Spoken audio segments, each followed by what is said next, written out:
অসম বা ভাৰতত দৰিদ্ৰৰ হাৰ আৰু শিক্ষিত নিবনুৱাৰ হাৰ কিয় বৃদ্ধি হৈ গৈ আছে?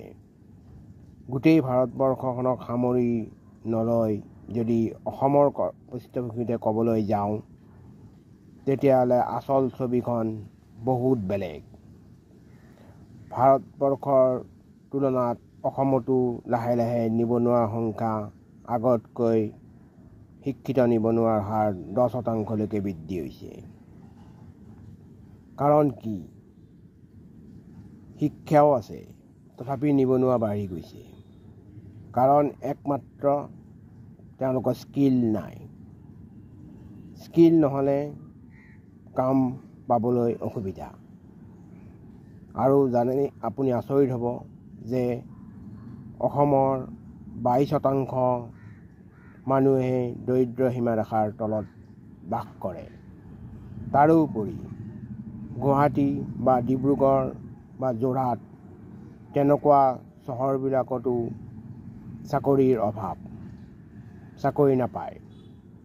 আৰু তাৰোপৰি আপোনাৰ চাবলৈ গ'লে ভাৰতবৰ্ষৰ তুলনাত অসমত চহৰ অঞ্চলত 30% দৰিদ্ৰ লোকে 100 টকাও ডেইলি ইনকাম কৰিবলৈ নোৱাৰে।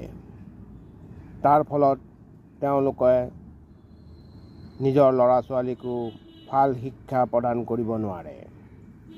এতিয়া শিক্ষাৰ কথালৈ আহিলে অকল লিখা পঢ়া শিক্ষা কৰিলেই এতিয়া সময়ত নহ'ব। বহুতো কম্পিউটাৰ ইনষ্টিটিউট গঢ়ি উঠিছে বা আজিকালি স্কুলবিলাকতো কম্পিউটাৰ চৰকাৰী স্কুলবিলাকতো দিয়া দেখা গৈছে, যদিও তাৰ পৰা ভাল ফলপ্ৰসূ ৰিজাল্ট আমি দেখিবলৈ পোৱা নাই। কাৰণ কিয় তাত উন্নত মানৰ স্কিলৰ অভাৱ। এতিয়া ল'ৰা ছোৱালী ভালকৈ কম্পিউটাৰ শিকিবলৈ, কোডিং কৰিবলৈ হ'লেও কোডিঙৰ বিষয়ে ভালদৰে নাজানে। আৰু তাৰে উপৰি সৰু সুৰা কামৰ প্লাম্বাৰ বা ভাল মিস্ত্ৰী হ'বলৈও ভাল প্ৰশিক্ষণৰ প্ৰয়োজন। কিন্তু সেই প্ৰশিক্ষণৰো আজি অভাৱ। তেওঁলোকেও পালা মাৰি কিবাকৈ কাম এটা কৰি কিনে গুচি যায়। তেনেস্থলতো কিছু নিবনুৱা বাঢ়ি গৈছে। আৰু যিবিলাকে আকৌ আপোনাৰ উচ্চ শিক্ষা লয় চৰকাৰী চাকৰি মাথা মাৰে। কিন্তু গভৰ্ণমেণ্টে হাততো আমি গোটেইখিনি দুখ ঠেলিব নোৱাৰোঁ। তেওঁলোকে ইমানবোৰ চৰকাৰী চাকৰিয়াল উৎপাদন কৰিব নোৱাৰে, সেইটো সত্য কথা। কিন্তু তেওঁলোকে এটা দিশত কৰিব পাৰে যে তেওঁলোকে স্কুল কলেজবিলাকৰ উন্নত মানৰ কৰি লগতে প্ৰশিক্ষণৰ ব্যৱস্থা কৰিব লাগে। আৰু প্ৰশিক্ষণ এনেধৰণৰ কৰিব লাগে তাত দুখীয়া ধনী নাচায়। আৰু বহুত দেখা গৈছে যে বহুত উচ্চ মানৰ মানদণ্ড থকা মানুহে একদম নিম্নমানৰ মানুহৰ লগত এতিয়াও মিলা প্ৰীতি কৰিব নিবিচাৰে। কিন্তু আমাৰ ওচৰৰে দেশ চীন, তাৰ ক্ষেত্ৰত ওলোটা দিশত দেখা যায়। তাততো নিবনুৱা নথকা নহয়, কিন্তু আমাৰ ভাৰতবৰ্ষ বা অসমৰ তুলনাত যথেষ্ট কম। তাত কামবোৰ টিম ৱৰ্ক হয়। তাত 5-6জনৰ কামটো টিম হিচাপে বাছি দিয়া হয়। এৰিয়াবিলাকতো টিম ৱাইজত কাম কৰিবলৈ দিয়া হয়। সেই টিমৰ মাজৰ পৰা যিটো বস্তু তেওঁলোকে ডেভেলপ কৰি উলিয়াব, সেই বস্তুটো আনে নবনায়। সেই বস্তুটো তেওঁলোকে বনাই বজাৰলৈ এৰি দিয়ে। কিন্তু তেনেকুৱা ক্ষেত্ৰত ভাৰতত বা অসমত ওলোটা দিশ দেখা যায়। অসমত বেছিভাগ মানুহে এতিয়াও 60% মানুহে কৃষিৰ ওপৰত নিৰ্ভৰশীল। কিন্তু কৃষিৰ ওপৰত নিৰ্ভৰশীল হ'লেও ভাৰতৰ কৃষিৰ এতিয়াও বহু পিছ পৰি আছে, বিশেষকৈ অসমত। তুলনামূলকভাৱে আধুনিক চাইণ্টিফিকেলি খেতি কৰা এতিয়াও দেখিবলৈ পোৱা নাযায় বা অভাৱ। কিছু কিছু অঞ্চলত হৈছে যদিও তাত সাধাৰণ মানুহ বা সাধাৰণ খেতিয়ক এজনে সেইবোৰ ঢুকি পাবলৈ বহুত টান। আৰু খেতি পথাৰবোৰ আছে যদিও উন্নত মানৰ কৰিব পৰা নাই। বানপানীৰো ফলত বছৰে বছৰে খেতি নষ্ট হয়। এতিয়া আহোঁ বজাৰৰ কথালৈকে। এই বজাৰখন উন্নত মানৰ পাবলৈ হ'লে এখন সঠিক বজাৰ পাব লাগিব খেতিয়কে বস্তুখিনি বিক্ৰী কৰিবলৈ। কিন্তু তাতো দাম নাপায় আৰু বজাৰখনৰ বস্তুবোৰো বেয়া হৈ যায়। আৰু তাৰ বাবে আমাক লাগিব ভাল ধৰণৰ গুডাউন, সেই গুডাউনৰ ব্যৱস্থাৰো অভাৱ। গতিকে চৰকাৰে ইয়াৰ ক্ষেত্ৰত কিছু দিশত চোৱা চিতা কৰিব লাগিব।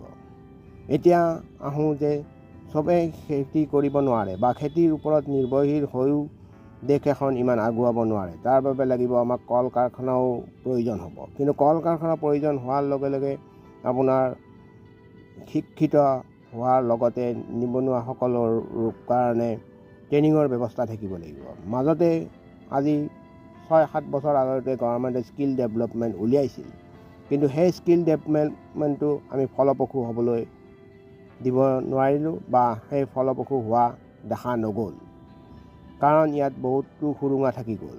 তাৰ সলনি আমি চীনৰ দৰে যদি কৰিবলৈ চেষ্টা কৰোঁ, এৰিয়া ৱাইজ ধনী দুখীয়া নাচাই সপ্তাহত কিছুমান কাৰ্যসূচী লৈ পেলাই কোনে কি কৰিব পাৰে, 18 বছৰৰ পৰা 45 বছৰৰ বয়সেই হওক, 30 বছৰৰ বয়সেই হওক, ল'ৰা ছোৱালীখিনিক একগোট কৰি বা মানুহখিনিক একগোট কৰি তাৰ মাজৰ পৰা সৰু সৰু স্কিল কিছুমান উলিয়াই তাৰ মাজত টিম ৱৰ্ক কাম কৰিব দিব লাগে।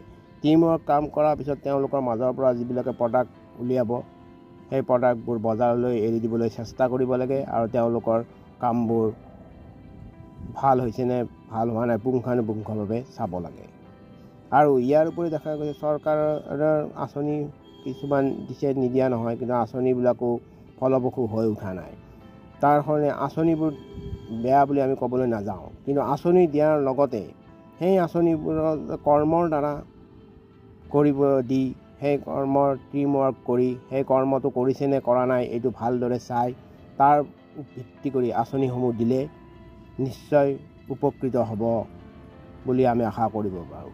ইয়াৰ বাবে আমি জনসাধাৰণ সজাগ হ'ব লাগিব আৰু চৰকাৰকো দিহা পৰামৰ্শ দিব লাগিব। আৰু দিহা পৰামৰ্শ দিয়াৰ উপৰিও চৰকাৰেও এই দিহা পৰামৰ্শসমূহ ভালদৰে চালি চিতি চাই বিবেচনা কৰি চাই গ্ৰহণযোগ্য হয় নে নহয় তেওঁলোকে আলোচনা কৰি সাধাৰণ নাগৰিকৰ লগতো আলোচনা কৰিব লাগিব।